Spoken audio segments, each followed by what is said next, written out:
Hello दोस्तों, मेरी video में आपका स्वागत है। आज इस वीडियो में जो है हम कक्षा 7 की प्रश्नावली 4.1 जिसका नाम है सरल समीकरण पढ़ेंगे। चलो तो स्टार्ट करते हैं।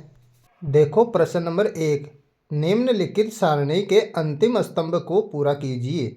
देखो नीचे जो सारणी दे रखी है उसमें पहला जो है क्रम संख्या दे रखी है, दूसरे में समीकरण दे रखा है, तीसरे में चर का मान दे रखा है और चौथे में ये बताना है कि ये जो चर का मान जो दे रखा है ये समीकरण को संतुष्ट करता है या नहीं। हाँ और नहीं में जवाब देना है आपको। तो यहाँ पर देखो पहला समीकरण x + 3 = 0 और चर का मान दे रखा है x = 3। यहाँ पर पहले इस समीकरण के अंदर देखो देखो इस समीकरण के अंदर यहाँ पर जो है दो पक्ष है, एक तो बायां पक्ष है और एक दायां पक्ष, यानी कि बायां पक्ष को बोलते हैं LHS और दायां पक्ष को बोलते हैं यहाँ पर RHS। अब अगर ये चर का जो मान दे रखा है आपको, अगर ये चर का मान इस समीकरण में रखते हो, अगर आपके पास LHS और RHS दोनों बराबर आ जाए तो ये जो चर का मान जो है समीकरण को संतुष्ट करेगा और अंतिम स्तंभ में आपको क्या लिखना है, हाँ लिखना है। और अगर ये चर का मान समीकरण में रखने पर आपके पास LHS और RHS दोनों बराबर नहीं आते तो ये जो चर का मान जो दे रखा है आपको समीकरण को संतुष्ट नहीं करेगा, तो अंतिम स्तंभ में आपको लिखना है नहीं। तो देखो यहाँ पर जो है ये चर का मान दे रखा है x = 3, ये समीकरण में उठा कर रखूँगा मैं। देखो x की जगह रख दिया मैंने यहाँ पर 3, अब दे रखा है +3। अब देखो 3 और 3 को मैं जोड़ूंगा तो कितना आएंगे मेरे पास, 6 आ जाएंगे दोस्तों। यानी कि LHS आया मेरे पास 6 और यहाँ पर RHS कितना दे रखा है, 0 दे रखा है। इसका मतलब ये हुआ कि LHS और RHS दोनों बराबर मेरे पास नहीं आए। तो क्या होगा, ये जो चर का मान दे रखा है x = 3 ये समीकरण को संतुष्ट नहीं कर रहा है, तो अंतिम स्तंभ में मैं लिख दूंगा यहाँ पर नहीं। तो ये लिख दिया मैंने नहीं। अब देखो दूसरा समीकरण वही है x + 3 = 0, लेकिन चर का मान अलग है, x = 0 यहाँ पर। अब देखो ये चर का मान मैं समीकरण में रखूँगा। देखो x की जगह रख दिया मैंने यहाँ पर 0, फिर है +3। अब देखो 0 और 3 को मैं जोड़ूंगा तो कितना आएंगे मेरे पास, 3 आएंगे। यानी कि LHS का मान आया 3 और RHS का मान यहाँ पर दे रखा है 0, यानी कि LHS और RHS यहाँ पर बराबर नहीं है। इसका मतलब ये हुआ कि x = जो 0 है इस समीकरण को संतुष्ट नहीं कर रहा है, तो अंतिम स्तंभ में मैं लिख दूंगा यहाँ पर नहीं। तो ये लिख दिया मैंने यहाँ पर नहीं। अब देखो तीसरा समीकरण भी सेम ही है, x + 3 = 0, लेकिन चर का मान दे रखा है यहाँ पर x = -3। अब ये जो चर का मान दे रखा है x = -3 ये रखूँगा मैं समीकरण के अंदर। देखो x की जगह रख दिया मैंने -3 +3। अब देखो -3 और +3 इनको जोड़ूंगा तो मेरे पास आ जाएंगे यहाँ पर 0। देखो LHS का मान आया मेरे पास 0 और RHS का मान भी कितना देर का है, 0, यानी कि LHS और RHS यहाँ पर बराबर है। इसका मतलब ये हुआ कि x = -3 समीकरण को संतुष्ट कर रहा है, तो अंतिम स्तंभ में मैं लिख दूंगा यहाँ पर हाँ। तो ये लिख दिया मैंने यहाँ पर हाँ।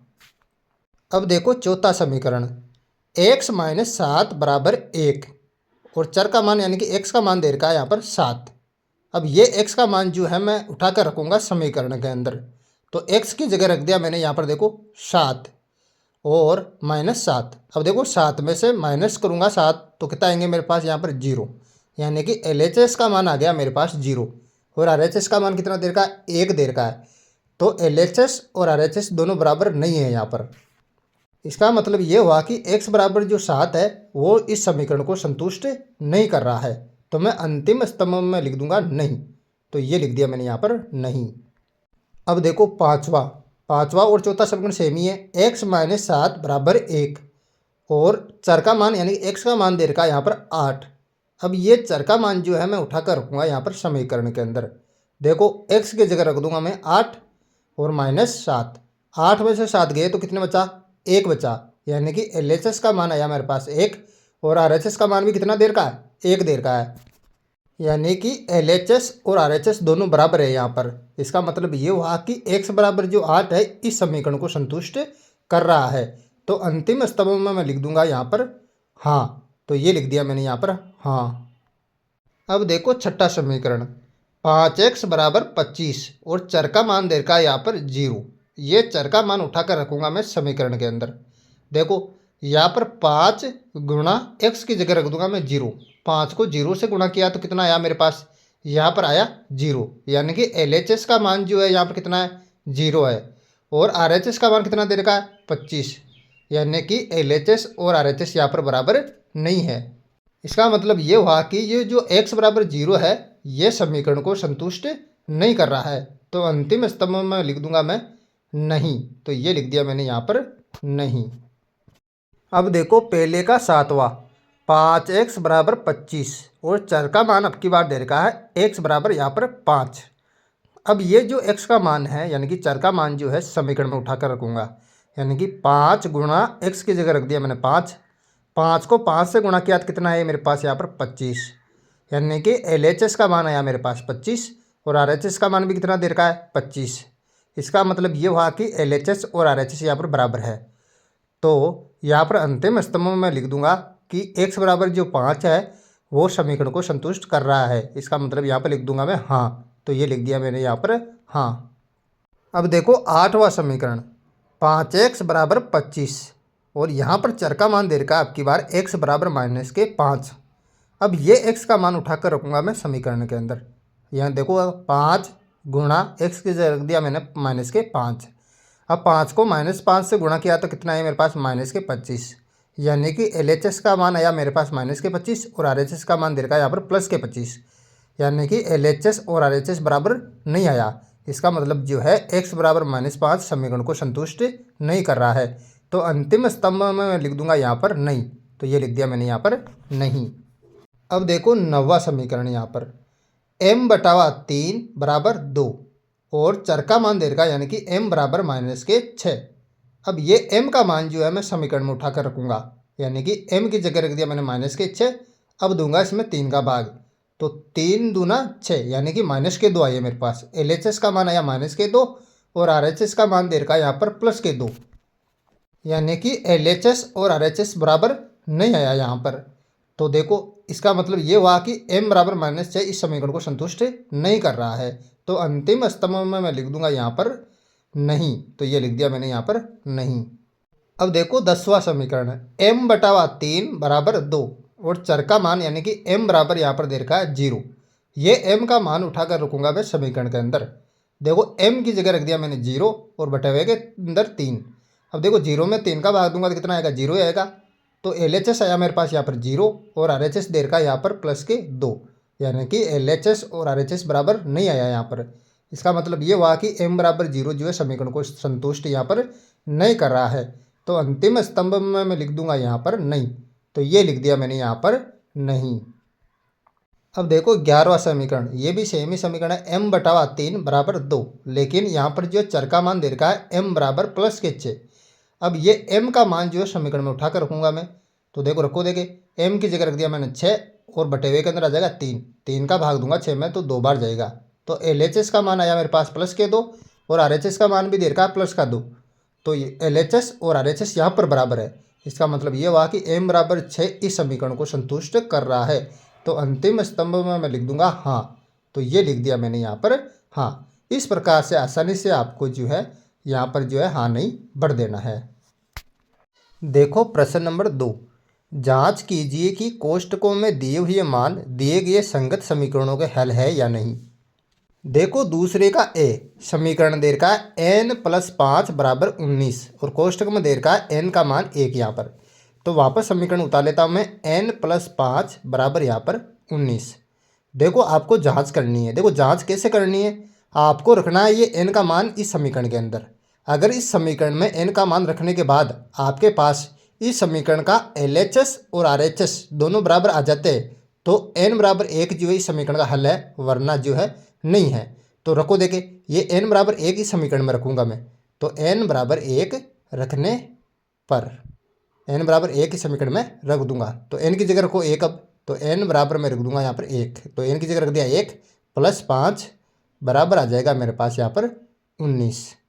अब देखो इधर जो है 1 और 5 को मैं जोड़ूंगा तो कितना आएगा 6, यानी कि LHS आ गया 6 और इधर RHS कितना 19, यानी कि LHS और RHS मेरे पास बराबर नहीं आया। तो नीचे लिख दूंगा मैं LHS जो है इज नॉट इक्वल, यानी कि बराबर नहीं है RHS के। इसका मतलब यानी कि n बराबर जो 1 है इस समीकरण का हल नहीं है। अतः n बराबर 1 समीकरण का हल यहाँ पर नहीं है। इस प्रकार से आपको लिख देना है। इस प्रकार से आसानी से जांच कर लेनी है। अब देखो दूसरे का बी। यहाँ पर समीकरण दे रखा है 7n + 5 = 19 और कोष्टक में n का जो मान दे रखा है वो दे रखा है -2। तो वापस समीकरण यहाँ पर उतार लूँगा मैं। 7n + 5 = 19, ये उतार दिया 19।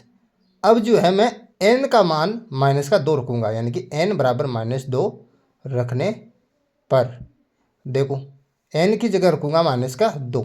तो यहाँ पर देखो 7 है और n इसके गुणा में है, तो n की जगह उतार दूंगा मैं -2 प्लस का 5, यहाँ पर आ जाएगा बराबर 19।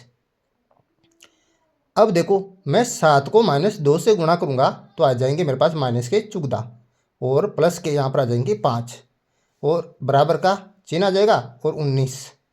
अब देखो -14 और +5 इनको जोड़ूंगा, यानी कि -14 में से 5 गए तो यहाँ पर बचेंगे -9 और इधर बचे 19, यानी कि LHS तो यहाँ पर -9 और RHS से 19, यानी कि ये दोनों बराबर नहीं है।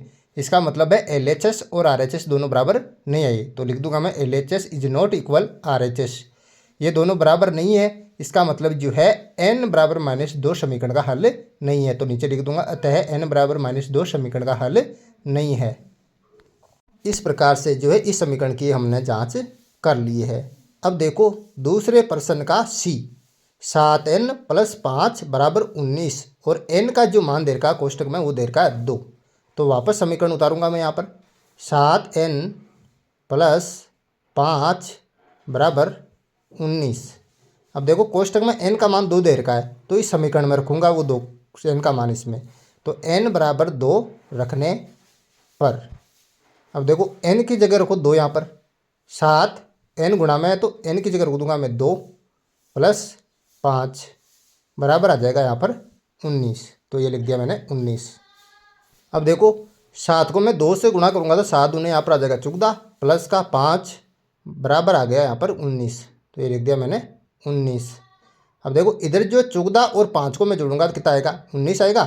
LHS 19 आया और इधर RHS भी उतना 19 है, यानी कि LHS और RHS दोनों बराबर है यहाँ पर, तो मैंने बराबर लगा दिया यहाँ पर, यानी कि LHS और RHS दोनों क्या है बराबर है। LHS = RHS दोनों बराबर है, इसका मतलब जो है n = 2 जो है इस समीकरण का हल होगा।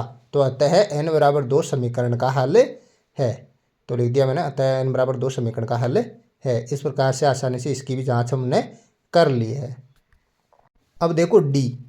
4p - 3 = 13 कोष्टक में p का मान दे रखा है 1।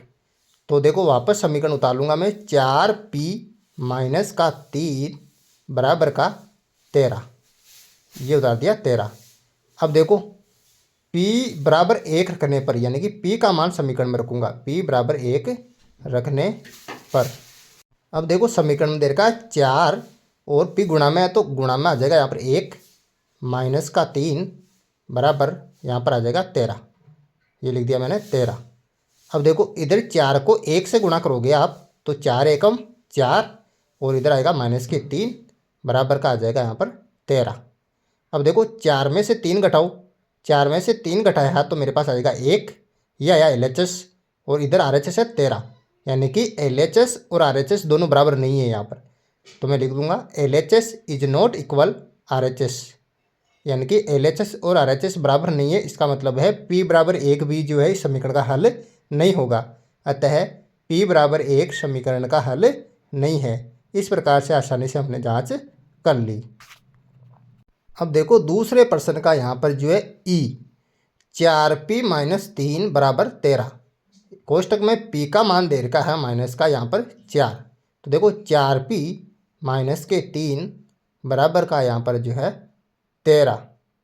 अब देखो p का मान 4 दे रखा है, यानी कि p = -4 रखने पर, यानी कि p का मान मैं रखूँगा अब समीकरण के अंदर।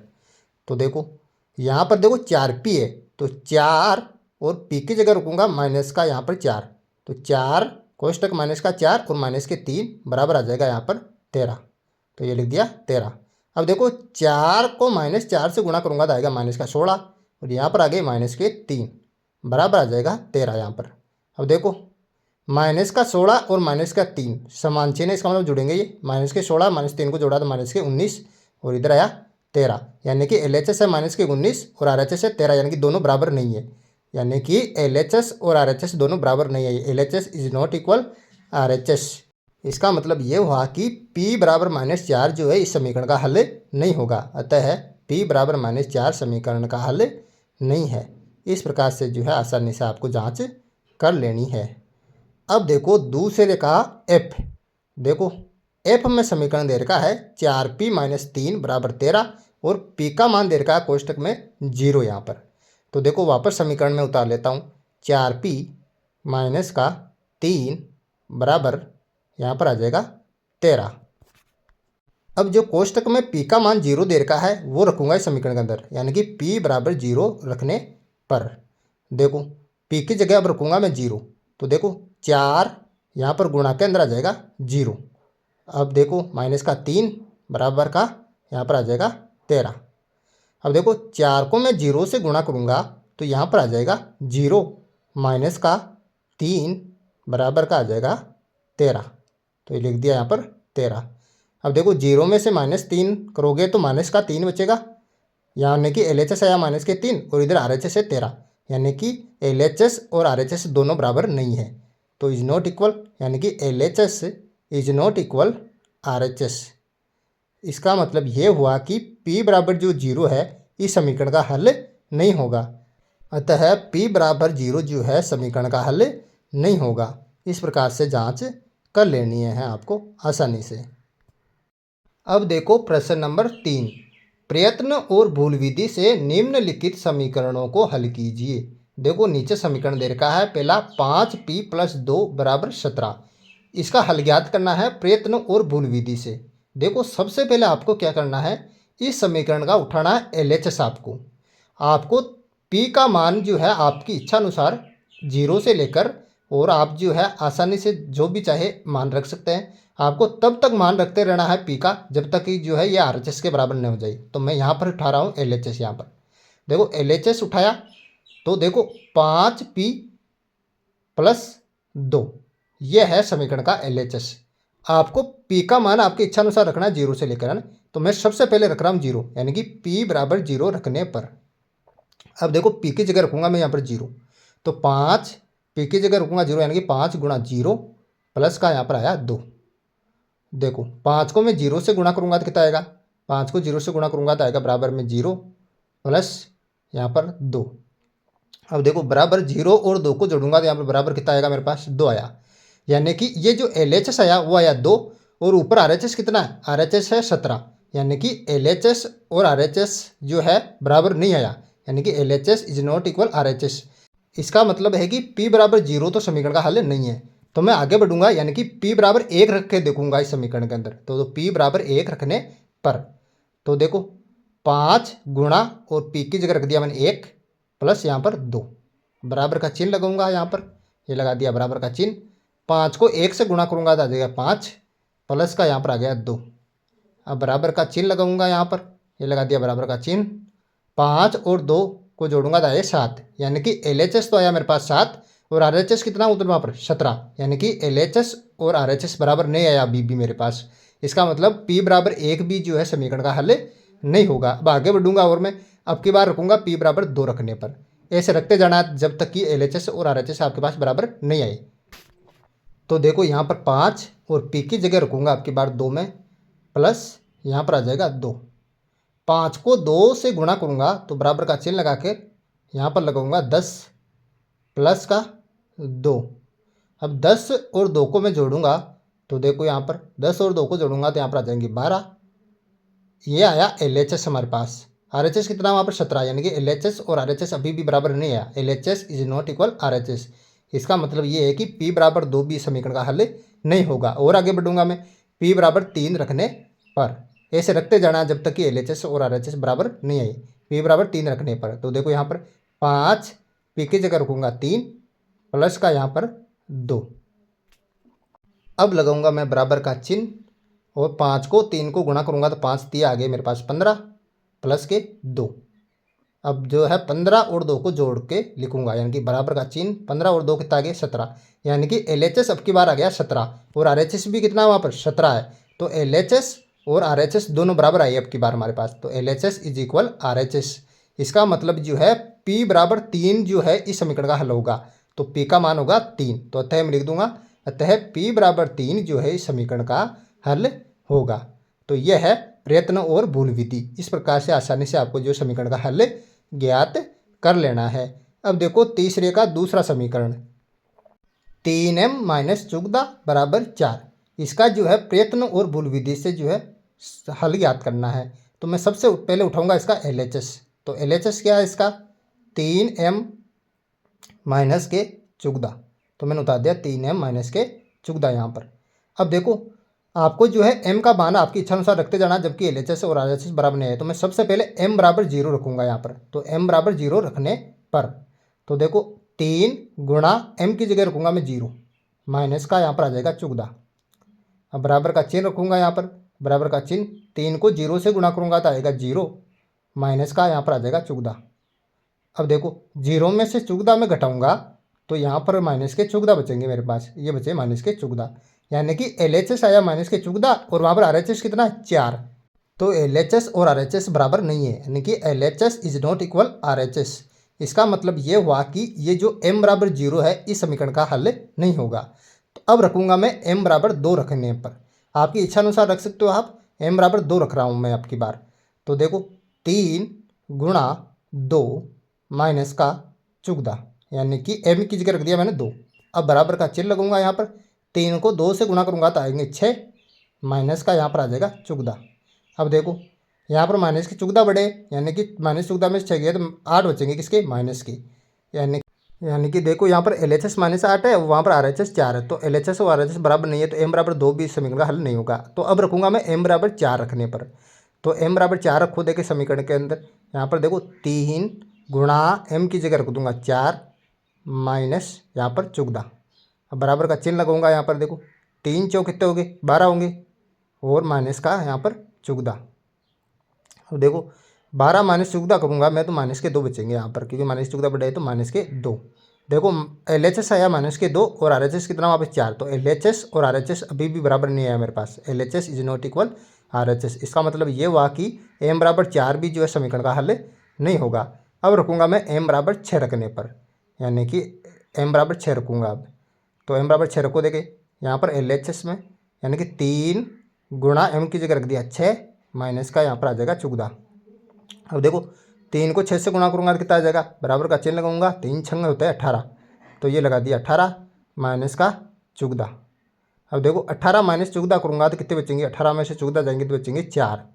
तो ये बच गए 4, यानी कि LHS 4 आया और वहाँ पर RHS भी कितना है 4 है। तो इसका मतलब जो है LHS और RHS बराबर आ गए, और LHS और RHS दोनों बराबर आ गए। तो इसका मतलब ये हुआ कि m बराबर 6 ही जो है इस समीकरण का हल होगा। तो लिख दूंगा अतः m बराबर 6 जो है इस समीकरण का हल होगा।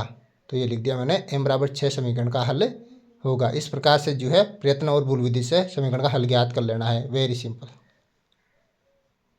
देखो प्रश्न नंबर 4, निम्नलिखित कथनों के लिए समीकरण दीजिए। देखो पहला कथन, संख्याओं x और 4 का योग 9 है। देखो संख्या कौन सी दे रखी है, एक संख्या तो दे रखी है x और एक संख्या दे रखी है यहाँ पर 4। इन दोनों का योग यह हो गया ना जोड़, कितना देर का 9 है। तो मैं देखो एक संख्या दे रखी है x, तो x लिख दूंगा यहाँ पर और इसमें जोड़ दूंगा 4 प्लस का 4। ये दोनों क्या देते हैं यहाँ पर, इन दोनों का योग हो रहा है 9, तो बराबर में लिख दूंगा यहाँ पर 9।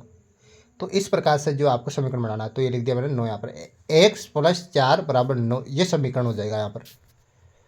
अब देखो दूसरा कथन, y में से 2 घटाने पर 8 प्राप्त होता है। देखो y में से घटाना आपको 2, तो मैं लिखूंगा यहाँ पर y, और y में से घटाना है यानी कि माइनस करना है आपको 2, तो y में से मैं माइनस कर दूंगा यहाँ पर 2। y में से 2 माइनस करूँगा तो मेरे पास कितना प्राप्त होगा, 8 प्राप्त होगा। तो मैं बराबर में लिख दूंगा यहाँ पर 8, y माइनस 2 बराबर 8। ये समीकरण जो है मेरे को प्राप्त हो जाएगा। अब देखो तीसरा कथन, a का 10 गुना 70 है। कोई चर है a का कितना 10 गुना, यानी कि a को 10 से गुणा करना है। तो मैं लिख दूंगा 10a यहाँ पर। a का 10 गुना कितना हो रहा है, बराबर होगा ये 70 के, यानी कि a का 10 गुना यानी कि 10 है, बराबर हो जाएगा यहाँ पर 70 के। तो 10 है बराबर 70, यहाँ पर समीकरण मेरे को प्राप्त हो जाएगा। अब देखो चौथा कथन यहाँ पर, संख्या b को 5 से भाग देने पर 6 प्राप्त होता है। कोई संख्या दे रखी है, चर आपको दे रखा है बी। इस बी को जो है आपको जो है भाग देना है 5 से। तो बी को मैं भाग दे दूंगा, भाग का चिन्ह आ जाएगा और 5 यानी कि बी के अंदर भाग दिया 5 का, तो क्या प्राप्त हुआ मेरे पास, बराबर का चिन्ह लगाऊंगा और 6 प्राप्त होगा। तो बराबर का मैं लिख दूंगा मैं 6 यहाँ पर, यानी कि बी भाजक 5 बराबर 6, ये समीकरण मेरे को प्राप्त हो जाएगा। अब देखो चौथे का पांचवा कथन यहाँ पर, टी का 3/4 15 है। देखो कोई चर है टी, टी का करना 3/4, 3/4 का मतलब होता है 3/4 करना है टी का। तो मैं टी को 3/4 से गुणा करूंगा, यानी कि 3/4 यहाँ पर हो जाएगा गुणा टी, यानी कि टी का 3/4 ये बराबर किसके होगा, 15 के बराबर होगा, यानी कि टी का 3/4 जो है वो होगा 15 के बराबर। तो बराबर में 15 लिख दूंगा, तो 3/4 टी बराबर 15, ये समीकरण आ जाएगा। अब देखो चौथे का जो है छठा कथन यहाँ पर, m का 7 गुना और 7 का योगफल आपको 77 देता है। यानी कि कोई चर है यहाँ पर m, उसका 7 गुना करना है, यानी कि 7 से गुणा करो m को, यानी कि 7m हो गया यहाँ पर, और 7 का योगफल यानी कि 7 जोड़ दो इसमें प्लस 7 बराबर, यानी कि m का 7 गुना और 7 का योगफल यानी कि 7m और 7 का योगफल आपको क्या देता है 77। तो बराबर में लिख दो 77, 7m प्लस 7 बराबर 77, यहाँ पर समीकरण प्राप्त होता है। देखो सातवां कथन, एक संख्या x की चौथाई ऋण 4 आपको 4 देता है। यानी कि कोई चर है x, इसका चौथाई, यानी कि चौथाई का मतलब होता है 1/4, यानी कि x को 1/4 से गुणा कर दो आप, 1/4 यहाँ पर गुणा x, यानी x का 1/4 हो गया। ऋण का मतलब होता है माइनस करना है, माइनस क्या करना है 4 आपको, ये -4 कर दिया, बराबर क्या देता है आपको 4 देता है। तो बराबर लगा के आप लिख दो यहाँ पर 4, यानी कि 1/4x - 4 बराबर 4, ये समीकरण आपको यहाँ पर प्राप्त हो जाएगा। अब देखो प्रश्न नंबर 4 का 8वां कथन, यदि आप y के 6 गुने में से 6 घटाए तो आपको 60 प्राप्त होता है।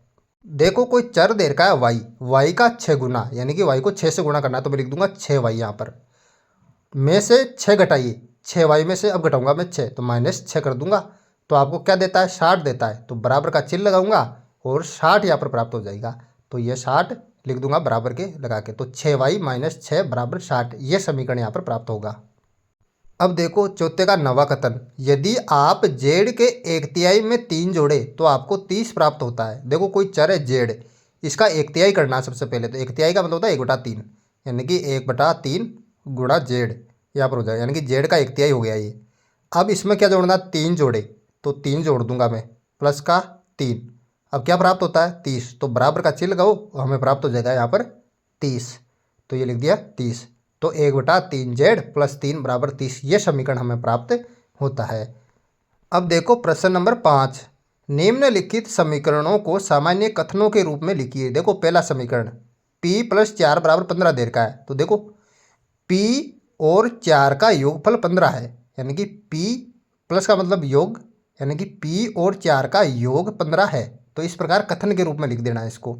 अब देखो दूसरा समीकरण m - 7 बराबर 3, यानी कि यहाँ पर m में से 7 घटाया गया है और प्राप्त कितना हुआ 3 प्राप्त हुआ, तो इस प्रकार से कथन के रूप में लिख देना है, यानी कि लिख दूंगा मैं m में से 7 घटाने पर 3 प्राप्त होता है, यानी कि m में से 7 घटाने पर कितना प्राप्त होता है 3 प्राप्त होता है, इस प्रकार कथन के रूप में लिखना है। अब देखो तीसरा समीकरण 2m बराबर 7, यानी कि m का कितना गुणा है 2 गुणा, m का 2 गुणा 7 प्राप्त होता है, तो इस प्रकार से कथन के रूप में लिख देना है।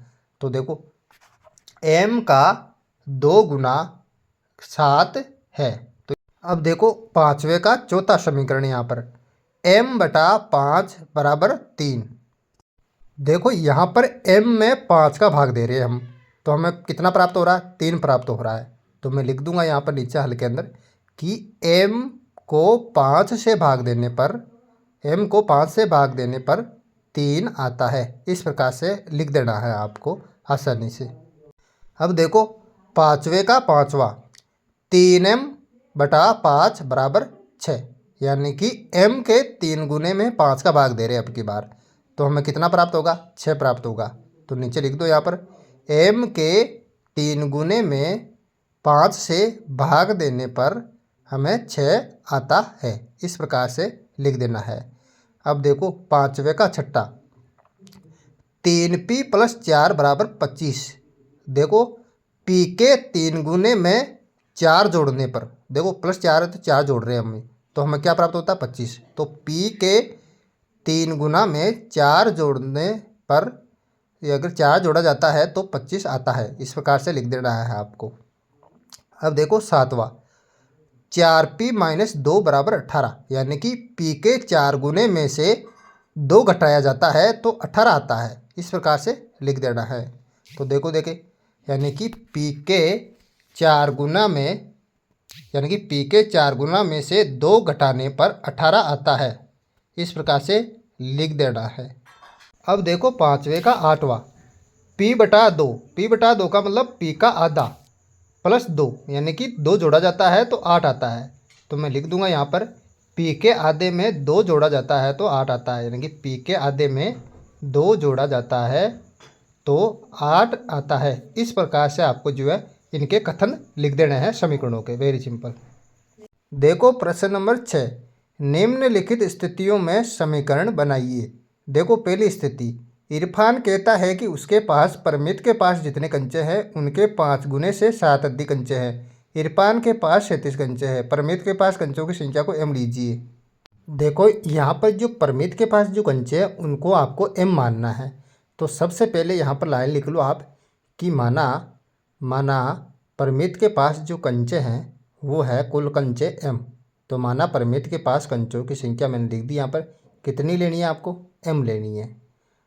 अब देखो यहाँ पर कंडीशन क्या दे रखी है कि 5 गुने से 7 अधिक है, यानी कि परमित के पास कितने कंचे कुल m है और m के 5 गुने से 7 जोड़ा जाता है। तब क्या कंडीशन बनेगी, यानी कि m का 5 गुना यानी कि 5m प्लस इसमें जोड़ना 7, तो 7, तो 5m + 7 ये किसके पास है, यह है इरफान के पास कंचों की संख्या।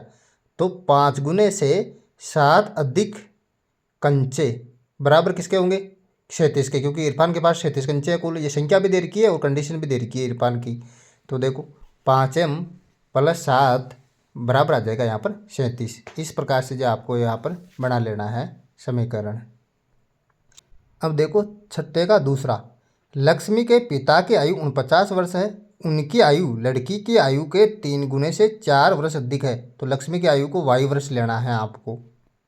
तो प्रश्न में जैसा कहा गया है कि लक्ष्मी की आयु को y लेना है आपको, तो मैं मान लूँगा यहाँ पर लिख दूँगा, माना लक्ष्मी की जो आयु है, लक्ष्मी की जो आयु है वो कितनी देर की है, y वर्ष यहाँ पर दे रखी है। और कंडीशन क्या दे रखी है कि जो लक्ष्मी के पिता की आयु है वो लड़की की आयु के 3 गुने से 4 वर्ष अधिक है। तो y के 3 गुने में 4 जोड़ा जाता है, तब क्या कंडीशन बनेगी, y के 3 गुने में यानी कि 3y, y का 3 गुना हो गया 3y, उसमें क्या जोड़ा जाता है, 4 जोड़ा जाता है, तो प्लस का 4 जोड़ दिया इसमें।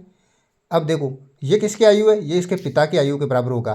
तो पिता की आयु कितनी है, पिता की आयु है यहाँ पर 49 साल। तो 49, ये 49 किसके बराबर होगा, 3y + 4 के बराबर होगा। तो यहाँ पर लिख दूंगा मैं 3y + 4 बराबर आ जाएगा यहाँ पर 49। तो ये जो समीकरण यहाँ पर बन जाएगा।